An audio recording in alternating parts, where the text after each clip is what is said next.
everyone, and welcome to this conversation presented by White House Custom Color. I'm Jed Toffer. Thanks for listening. You know, my wife Vicky and I have owned and operated our photography studio, V Gallery, for 20 years now. White House has been our lab for the last 16 of those years, and we could not be happier. White House is a family-run business, just like ours. If you haven't already, check them out at WHCC.com. And if you want to drop me a line, feel free to email me at jed@WHCC.com. Everyone has a story, right? It's an old cliche for sure, but cliches are a thing because there's some truth to them. I didn't know Carey Sheffield at all when it was suggested that I ask her to sit down with me for a conversation at the Portrait Masters this past fall. I met her briefly and knew right away that I wanted to know more about her. She moves fast, so you have to keep up, but it's so worth it if you can. Yes, she's savvy and tenacious, but she's also warm and endearing. I felt myself going back and forth between feeling overwhelmed and captivated. It was like watching a big-budget film unfold right across the table from me. I loved it. Carey has a powerful story, and I think I was made better on the other side of just getting to hear a part of it. I think you will be too. First of all, just start off by who you are, where you're from, all the mundane details, so to speak, so people know who you are. Okay, so my name's Carey Sheffield, and I live in Orlando. I always want to say Orlando, but you would have had to have seen the Book of Mormon to appreciate. Yeah, that's right. Okay. My name is Elder Price. So I live in Orlando, but I'm from the UK.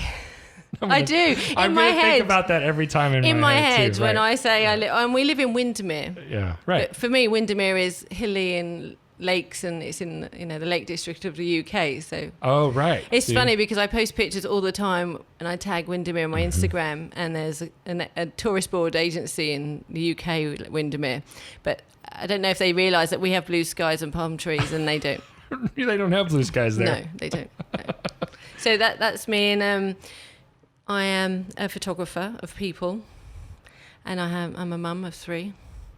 Yeah, and that's it. That's me. Did you say 3 boys? All 3 boys? No. I have I'm not telling you how old he is live. You don't have camera. to tell me how old he is. I'm not asking you the age. No. But No, I'm quite happy to say how old I am. I'm 74, and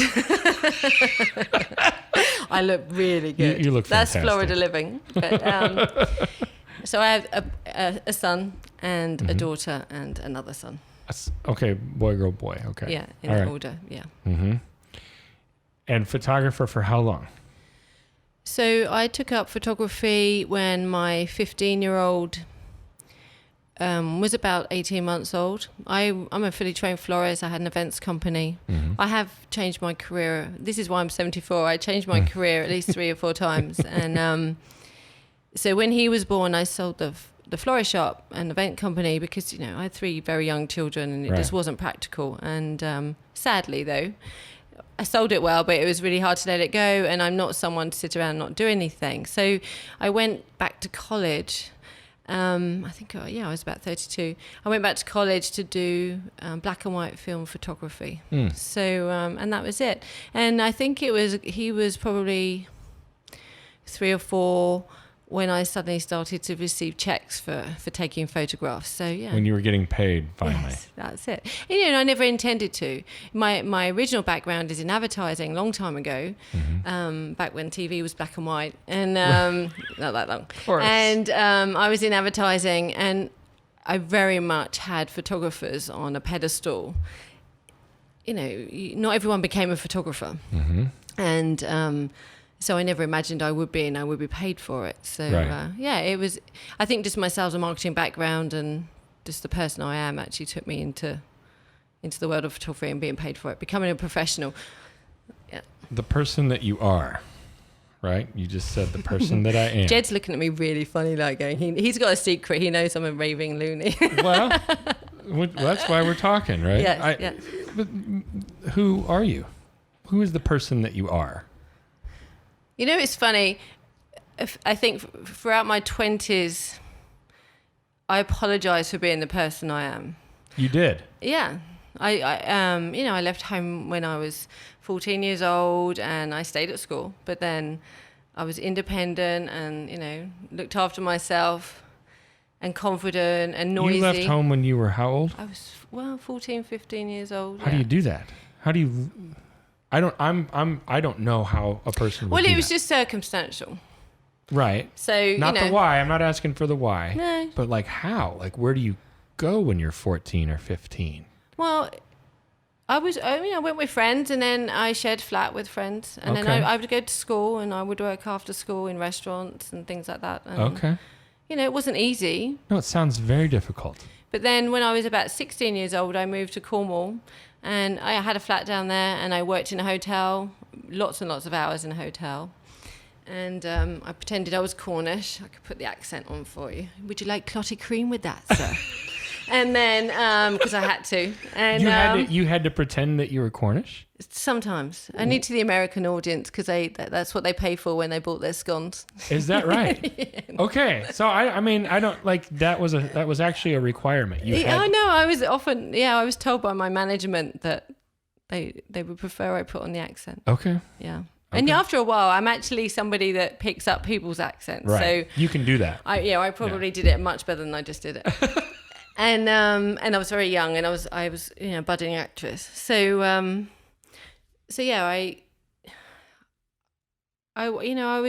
was out there, and I wanted to earn money. I wanted to be successful. I had a big fat chip on my shoulder because I was very academic. I was very bright, and but I didn't get the opportunity to go any further with my education. It's quite different, I think, there to here. From 16 to 18, you're nobodies in the UK. You can't get unemployment benefit, and you're no longer a child, but you're not an adult. You're kind of in the middle. Yeah, so it's a very, very, very vulnerable age. I mean, things may have changed now, but I don't think very much. And there's a lot of homeless people. The fact that my home life probably hadn't been easy was a good learning exercise to go out and take care of my stuff. Yeah, I can't say I'm tough. I'm armadillo. This is, I've got a nice hard shell. But okay. But I was practical. I can earn money. I can go to work. I never got into any trouble. Uh-huh. And I managed. I can sell things. So I took myself off and had numerous jobs, whatever I fancied that week. But no, I just worked my way around, and I worked in a hotel for about a year. I moved back to town near London. I think my first job was, I had my bags. I still have my bags from the bus coming back from Cornwall with a train. Yeah, it was a bus. And I walked into a clothes store, River Island it was. And I said, I'm looking for a job. I think within a week I was the floor supervisor at that job. But I actually hated working in retail fashion because moving clothes around and dressing dummies is not fun. But I love being in front of the customer. So I had numerous jobs, and then I didn't really have any creative roles until late. I was in sales. I used to sell advertising. I'm going around the houses now, but I did radio and I worked for Clear Channel. So you'll know that here. It's a big American company. I sold wall advertising, radio, TV, that kind of thing, airspace. And where did you pages. learn the skills to do that, or is that kind of just part of who you are? Or? I suppose I was a little bit creative with my CV, and what you don't know, you can go learn. And I'm really good in interview, so I managed to talk my way into. I used to go for jobs because I really liked the building. Wow, that's and I worked for Computer Associates because I really liked the building. It was a really nice building outside. It was. And I found out later on in that job that I was given the job. My boss was French. He didn't understand a word I said. And but he liked my presentation. So it was very mutual. You were both all about the aesthetic of the other person. Yeah, and it was about he just said that I was so confident that he believed me. So I've worked around a little bit, but in some of those roles that I had, I was quite young, an attractive person, and I was treated quite badly. Badly by sometimes my male colleagues or bosses, and I had a few stories we don't need to talk about. We've all got some, and then even my female peers or hierarchy. I remember one person saying to me, "Oh, you're quite bright, really, aren't you?" And I think by the time I was 21, I had a child. happily. He's 25 now. And I just think they assumed that he was a mistake or I was this, so that was... So there's like a condescension there. Oh, very condescending. Yeah. And that's probably my fault. And is it? Well, hey, that's their issue, but allowing it to affect me is my fault. But you're too young to know otherwise. I have a very different opinion about it now. But sure, you were young then. Yeah, right. back then, right. I would mispronounce words. I used to read a lot. I've educated myself continuously in my lifetime, but I allow people to put me down. But actually, I was stronger than most of them. They all went off to college or whatever, and I was earning 10 years ahead in the pay bracket than most of the people that went to college. Right. And hey, look at me. I was jumping from one job to another, but I was jumping for pay rises, and I was getting more than they did. And I just moved around until I found... Well, you got an earlier start in some sense. Yeah. So I was ahead of them. I was streetwise and street savvy. I was employed... for that reason sometimes, and actually looking back on it now, that was really condescending too. They, some people wanted me as a project because, I don't think they understood me. I worked in a design studio and there was all these beautiful creative people there, and they all had a great education and they all drove nice cars and they had a nice background. You were the person that they had pity on? You were like the project? Yeah, definitely. And I was at the front desk. I made them look a little bit cool because look who they employed. Okay. Yeah, and you see that. And right. But then I did a good job. So I always did a good job. Yeah. I do get bored easily. I haven't enjoyed my work life until I worked for myself, really. So, and I've been doing that for some time. So, I started my events company when my daughter was, she was born, really. I left all the city in London, and then I worked with my husband, and he runs golf clubs. And that's what brought us to this country. But he runs golf clubs, and I worked in sales and marketing for him. We were very much a team. There's a couple working. You worked together for a while? Well, we met working. Mm-hmm. There's a huge, different story there. That's more for Oprah. But so we met and working together, and we were friends for a few years, and then we got together, and so. We were good working together. You did work together well? We did and do. I still get involved. You still do? Well, I shoot for the company a lot that he's with. Sure. But, I have my ideas. He has his. I know what that's like. Yeah. I understand. I'm the creative, and he says, no, you can't spend money on that. I might know what that's like too. And then I manipulate him until... I might know what that's like too. No, I don't manipulate you, Wayne. I didn't say that. I just wait for him to realise it was his idea, and then we do it. Yeah, that's You're patient. Yeah, and so then I set up an events company when we had our daughter, because I was running people's events within the golf club, selling memberships and golf and all those things. And I have a real eye for detail, actually. And I love detail, and I love packaging, and I love giving people more than they expect. And I'm appalled by bad service, or if you offer something, do it great or don't do it. That's my. And I'm not saying I'm not saying I'm perfect at all, but I'll walk around the building and I'll go, that's not right and that's not right, and fix it. And so we work together like that. And then I was doing it for them on the salary, but then I had a child, and you're paying childcare, all those kind of things. I thought I can do this on my own. And so I set up an events company. But in the UK, we don't book domestic event organisers. We certainly didn't then so much. So it was hard to get people to trust me. This is when you're still in the UK. Yeah. Mm-hmm. And so I trained to become a florist. Mm-hmm. Well, actually, I say I trained to become a florist. I did 6 weeks training, and then I bought a florist shop. I carried on training. But, who needs more than 6 weeks training? I just, when I did that. I'll let you speak now, Dad. No, I'm fascinated by it, because you said the word savvy earlier. Yes. Which was a little frightening to me, because for the first 5 minutes, that word kept coming into my head. Like, you come across as someone that's so savvy, right? Mm. And I mean that in almost an ambiguous way as well. Like, not real specific. I mean, like, it's kind of vague to me that you're this very savvy individual. You said streetwise too, right? Yeah. Well, that's what other people called me.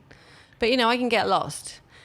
I think I'm savvy. I'm like a crab. I'll move sideways, backwards, forwards, whatever way I need to, whatever direction I need to be in to make something a success. Somebody said something to me once, and they said, some people consider tenacity admirable, other people consider it harassment, and they said to me, please desist. This is this is another thing, but I'm tenacious, and I think for the good. So you just learn to adapt and grow. Why for the good? Well, if I intend to do something, I'm going to go and do it. I'm not self-destructive in any way whatsoever, and I think we're capable of many, many things. And when you're told you're not capable, when people assume that you're incapable because you don't have a piece of paper to say you're capable, right? You have a stronger resolve and will. Yeah, but sometimes people go the other way. Yeah, they do. Sometimes people give up. Sometimes people... I mean, I've run into this a few times with some people that I've talked to, and you're speaking as though, well, that's just how people are. They're tenacious. I know. But they're not. I know. It's really hard for me. You are, but they're not. I mean, I'm not a superhero. Oh, crikey. When I think about how I grew up, people look at me and they think that I'm a princess from an ivory tower. I did. I really don't come from that. And I believe you, yeah, but that's the impression I had of you. Yeah, and we do judge people on appearances or what you assume or confidence. You're refined. You have a lot of you carry a lot of grace with you, and poise. You're savvy. I'm just saying this was my impression of you. So I just met you yesterday, or kind of the day before, but really yesterday. I appreciate that. And those are the things that came, like what you're saying is what I thought about you until you sat down and said different. Well, hopefully in my years, I've learned, and I still talk too much. I still give everything. Somebody said to me, I'd be really interesting if I was more mysterious. Oh, for Pete's sake. That was somebody I worked for. And that might be a little condescending too. Yeah. I've had a lot of that in my 20s. I bet you run into a lot of envy too. I think being a woman, I do feel I'm at that age now where I'm kind of slowly disappearing and becoming invisible in maybe like in certain forums, all these young gorgeous photographers everywhere, and so there is an element that I definitely feel that, but I'm not accepting of it. I'm making noises in other areas so people still know I'm there, so that's fine. But you kind of learn and grow and change, and you pick things up, and I've moved and I've grown in life, so I'm not in the same place that I was. When I go back to where I came from, without judgment, the person that was there and lived in that space, where I grew up and everything, I don't recognize myself in that space. Is that right? To be fair though, and I still have people that I love in that space, but I never fitted in then either.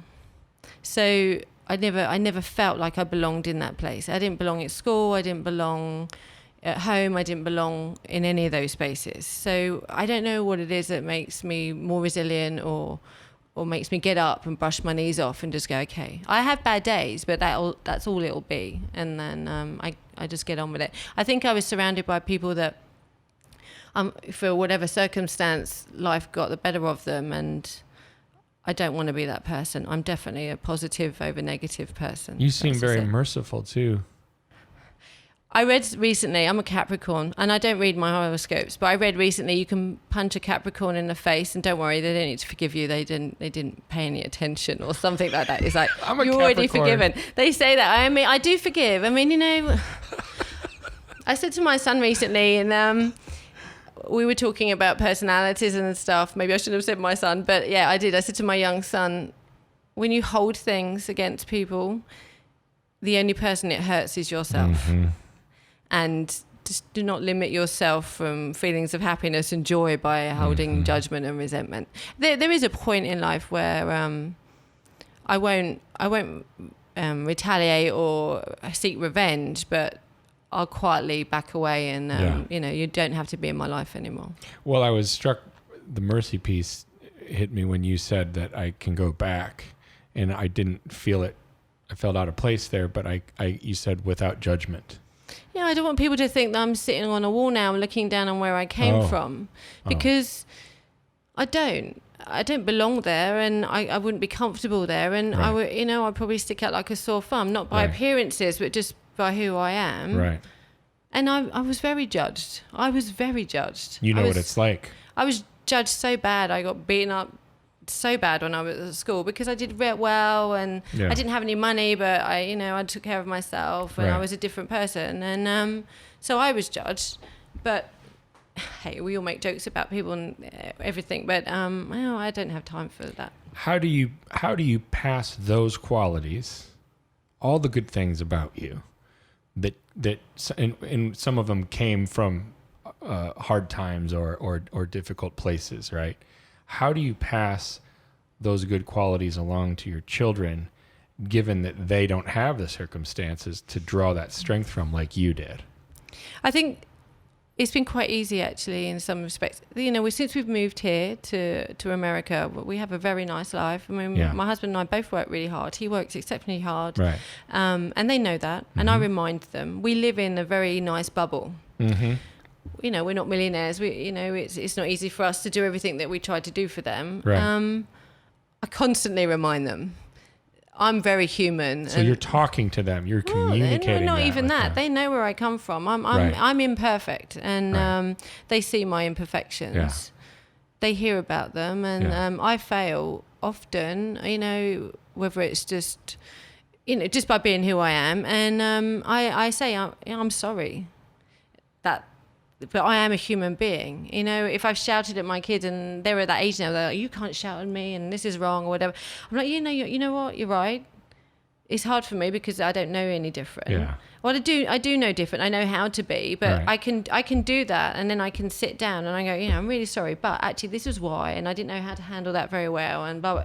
So, as long as I go back and be a human being and I tell them, this is why. I think they see that. I think I do see lots of kids around that drive nice cars and live nice lives, and they are treated like their children with no understanding, and then there's no explanation given, and then eventually they're thrown into the adult world and they have to learn for themselves. I think my children have seen enough of real life to understand it. I hope so. And I also, when I see something in them that I think they would be better off changing or working on, they have a personality and that's not going to change, but things that I think are detrimental to ongoing. And also they see me travel to far, scary places where children and people don't have anything. Oh, and my daughter definitely has a huge empathy for other people, and my son recognises it too. He's just not as emotional in that respect as we are. He is, but he's got a better way of hiding. A little more reserved. Yeah, and my older son, well, he's very good too. He's fighting the world to change the world in his own way as well. Mm-hmm. Mm. What does your business look like currently, given everything that we've discussed? We had that conversation, didn't we? Uh-huh. So I moved to Orlando December 2015. So it'd been an ongoing process of 5 years of are we not, and without going into how, why, and whatever, it's just visas, etc. Nothing to hide. But it took that long. The year it actually happened, I'd kind of parked it. The kids had got to an age, it got difficult then. I was a preferred supplier for the Four Seasons and the Dorchester Group, and my business was doing really well, and everyone knew who I was in my network of photography, and it was actually happening. I just knew it was my husband's dream to live here, and I knew I like moving around. I think it keeps you young, gets you, I don't know, I like change. So although I had reservations, I wasn't entirely against it. If he'd said California, like San Francisco, I would have been whooping all over the place. I was a little bit reticent about Orlando because I wasn't a Disney crazy person. And all I'd seen of it was Disney, Disney and concrete, and highways. I'm not going to mention any brand names because I was about to list off all the chains of food stores that were around. But so I was like, oh, what am I going to do? And then I knew that I wouldn't be allowed to work.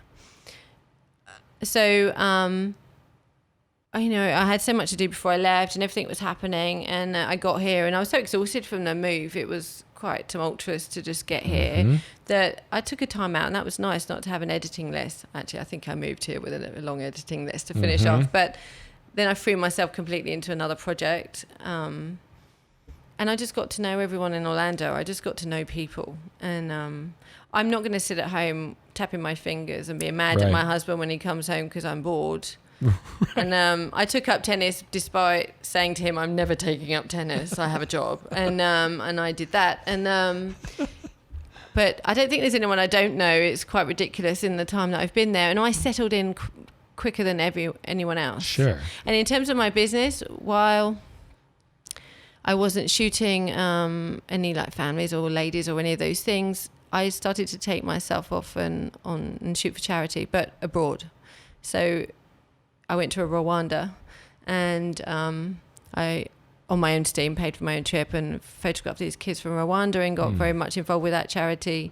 And then just last year I was with Twinings Tea, and I went to India, Asia, China, and I was documenting the lives of people that work in the tea gardens. Yeah. And that was fabulous. And that came about from a client I'd photographed after she had a baby. I told her about my project work, and she liked how I presented that. And I'm amazed because Celine is such a wonderful lady, but she's so refined and quiet. And then I just thought I would drive her absolutely crazy. So it was such an honor that she called me. And as I said to you this week, and actually this week here has really made me realize I got my green card back in June. Yeah.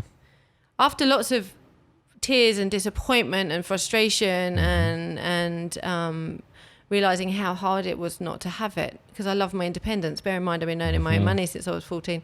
And I hit this brick wall. It was like, I can work now. I can do all the things that I'm supposed to be doing. What am I doing? Well, because you said, I think yesterday you said you had all these ideas and all these things that you couldn't wait to do upon getting your green card. Then you got it. Yeah. And then you hit the wall. Yeah. Because you think about things and you think, I'm going to get all ready. I'm going to be ready to go.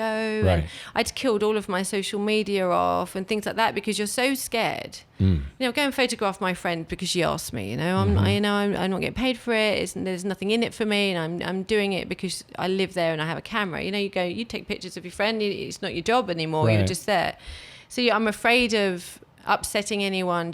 Right. Even though you're wholly innocent, Sure. If you pull out people's teeth, nobody knows. But if you take a picture of someone and post it on social media, they know you're doing it, and they don't believe you're not getting paid for it. So, yeah, and I suddenly thought, people are calling me now, but I feel like I'm taking everything again. Oh, yep. Because I haven't worked. So you feel like, I need to do that, And I really, really don't want to do that. And I don't want to fall into that trap of being every man's photographer. And I think a little bit of me felt like I was trying to fit into the style and, the way everyone shoots in America or the way the clients expect it in America. Yeah. And I'd lost myself a little bit. I lost the direction that I was going in. And that may have happened before I even left the UK, who knows? And life's changed in 3 years. But yeah, so I've had some questions answered for me this week. Like what? Just the things I don't want. You know what you don't want.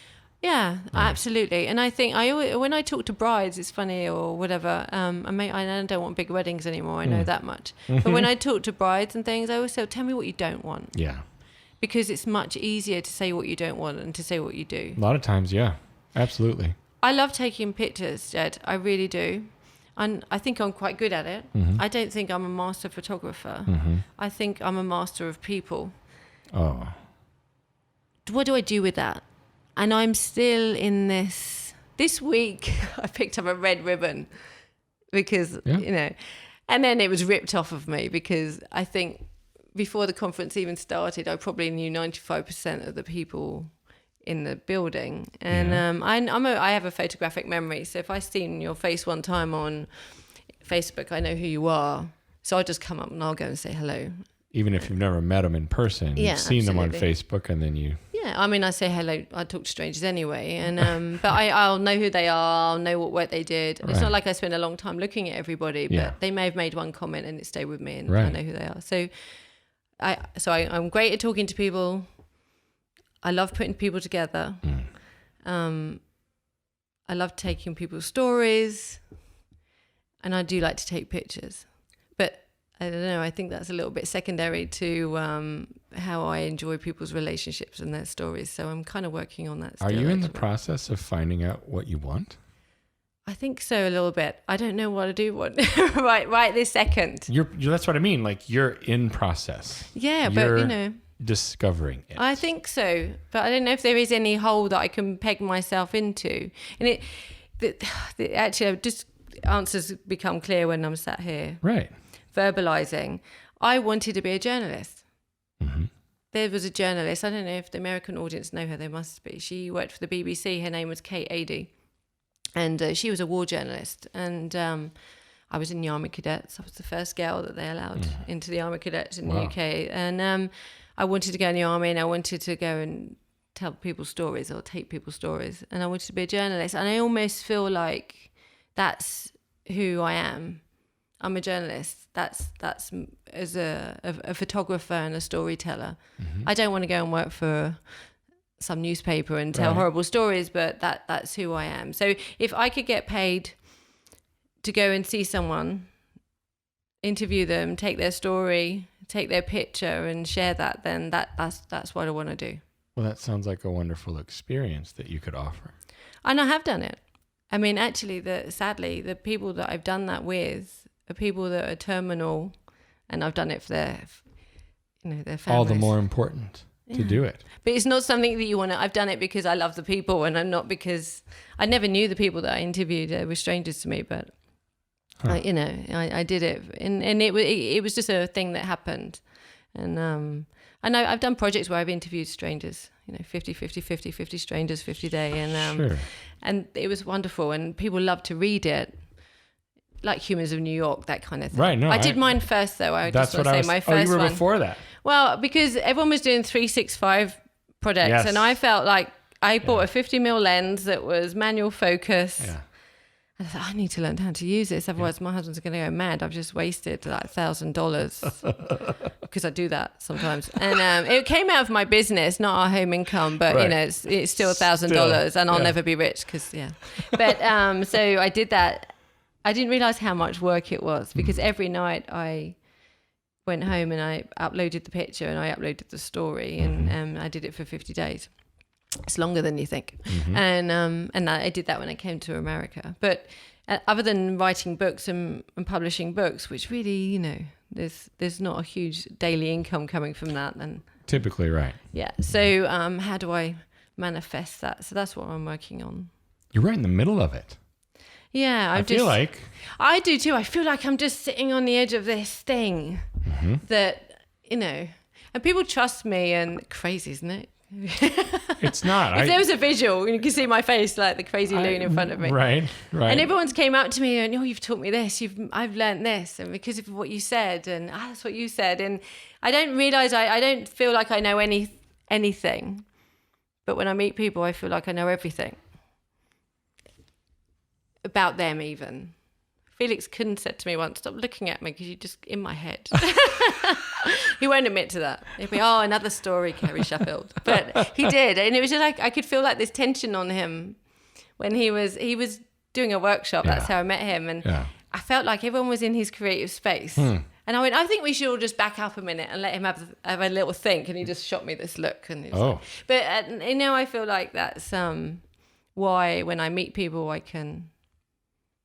I feel like you're just at this really exciting point in Give time. me some pointers, Jed. Let me know what I should be doing, because I have no idea. Anyway, answers on a postcard. I think you should keep going. Yeah.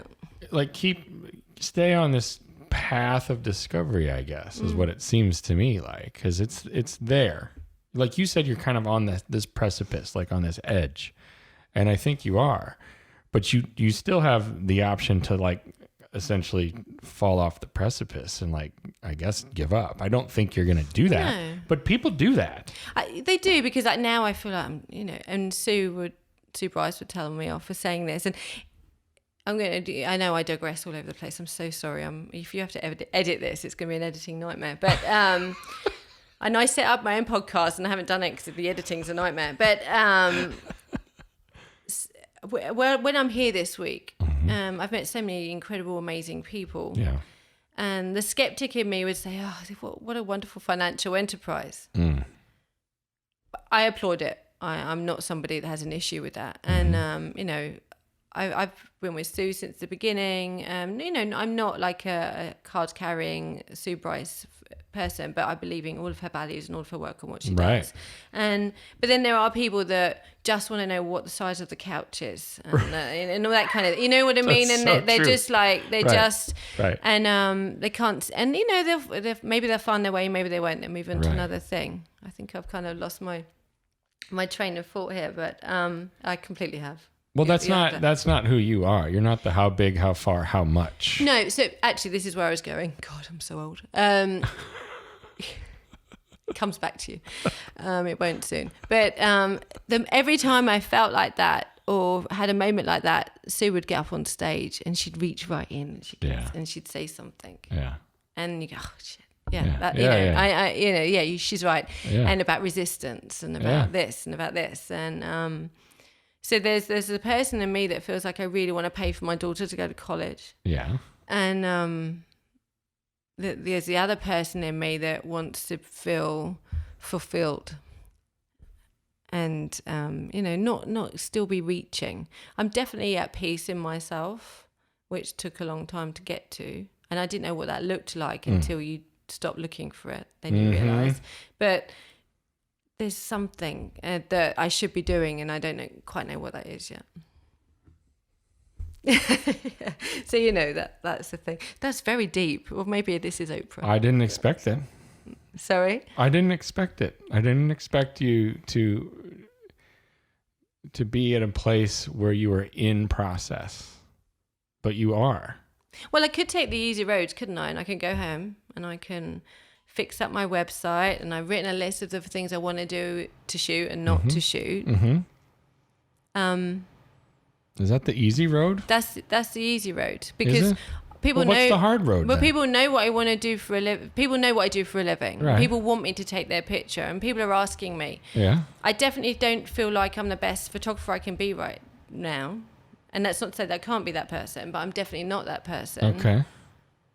But there's a little niggling doubt that the images will always be in my life, and I love moving image too. I love film, but I don't think I'm just supposed to be someone that has a photography studio and I should be taking other people's photographs all day. I'm not.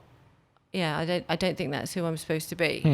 But maybe I've just gone through that 10-year thing where I changed my career. I don't think it's that. I've definitely gone full circle, but. Well, I'm going to be watching now. You just let me know. What's your website? CareySheffield.com. And it's Carey. Yeah, like Mariah. Or Jim. No, he's got 2 R's. He does have 2, yeah. Yeah. Scary Carey, I'm known for. Like Mariah's, right? Yeah, okay. CareySheffield.com. Well, I'm going to go there and check on things every so often to see what's going on with you. Thank you for being open and vulnerable, despite your tenacity. No, thanks for having me. I don't know if we actually talked about anything specific other than all around. We got somewhere, but the road is open. It's not closed. You need to sit down and digest. It's all over the place. This is not a closed loop. This is linear, and you're right in the middle of it. And I'm super curious to see what happens next. Well, I hope those skills are tangible and I can turn it into something. I have no doubt you will. Thank you very much. Keep going, Carey. Thank you very much for having me.